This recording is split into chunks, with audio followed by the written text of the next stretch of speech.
Final Fantasy VII is going to be here soon, but there might be some details that you're going to want to know beforehand. Whoa!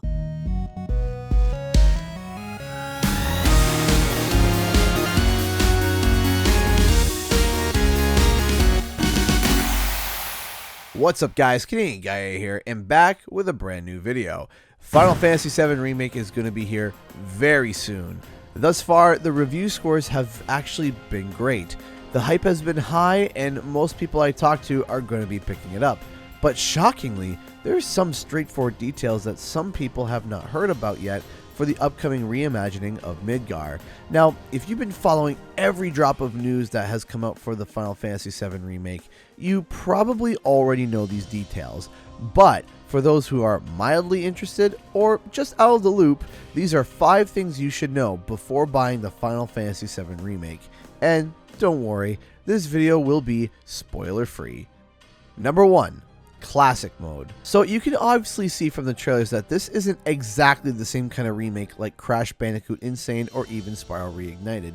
Final Fantasy VII has changed from its turn-based RPG elements to more of an action RPG. However, a new mode called Classic Mode has been implemented, where the characters essentially attack and block on their own, but you choose when the spells and other abilities are cast.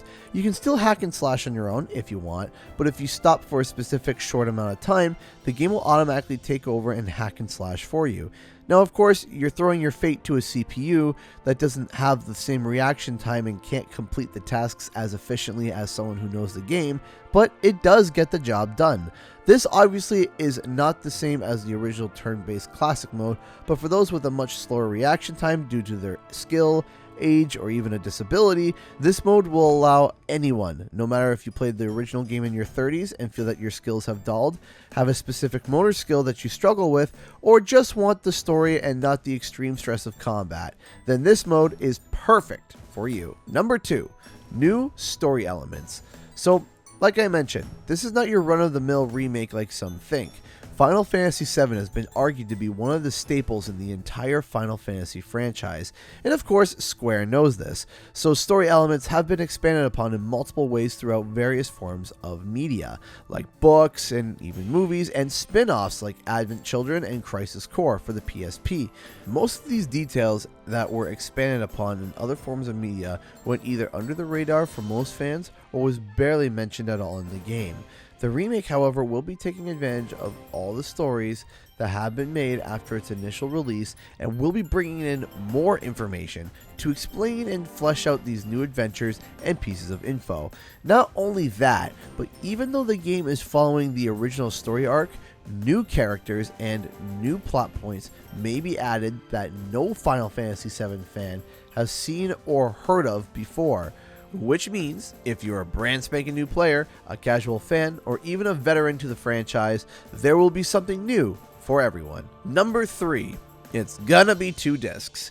Now, if you're picking this game up physically, the first and foremost thing you need to know is that it will be 2 discs, which means that the game is absolutely monstrous, and that's going to be before the day 1 obligatory patch that's going to roll out for everyone.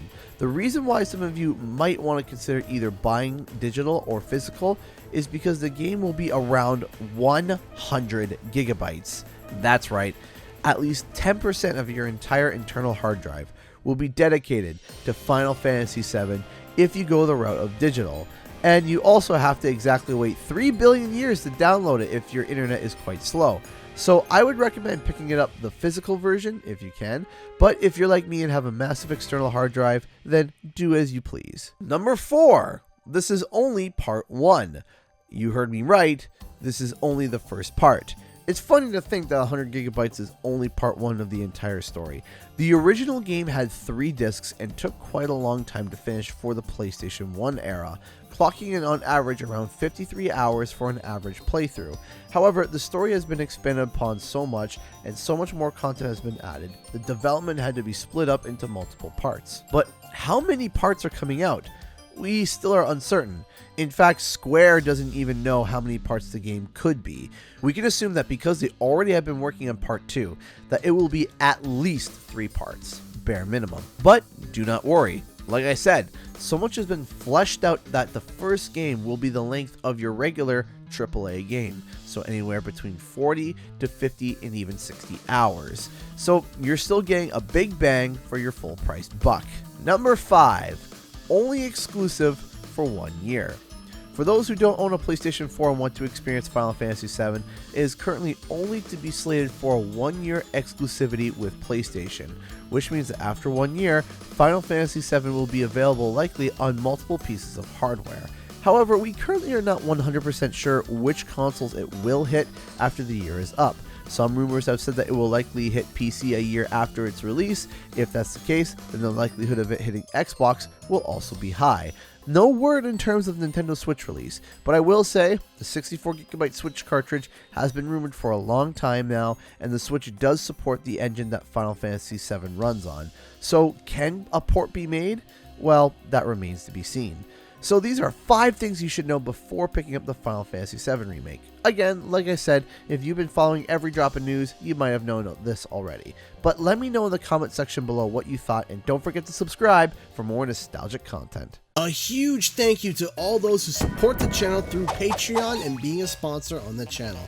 If you'd like to help it out, check out the links in the description below, where you can buy some CGE merch or become a Patreon. Also, don't forget to like and subscribe for more gaming and nostalgic content. Thank you so much everyone, and I'll see you guys in the next video.